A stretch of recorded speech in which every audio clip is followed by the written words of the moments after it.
me, on a personal note, Jamaica 50 means quite a few things.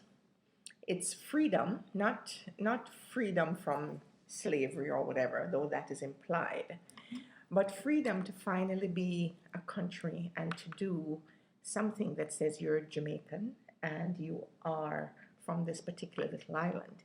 It also means growing up, new beginnings, and I think you should know that on August 6, 1962, I think we still have a freezing of excitement when we remember the Union Jack coming down and the black, green, and gold going up.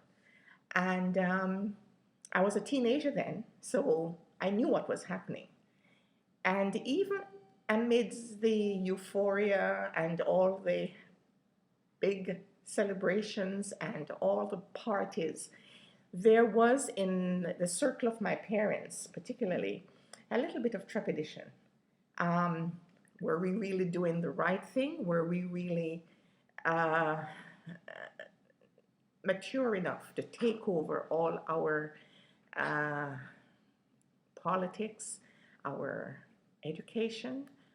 You must remember that even now, Jamaicans of a certain age are very, very happy that we had a British education in our bringing.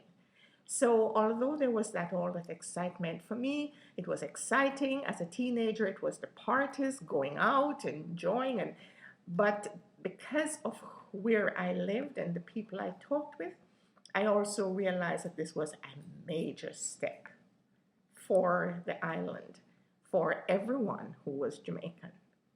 And it still is for us a major step and a good step, and yet we still hope that it can get better.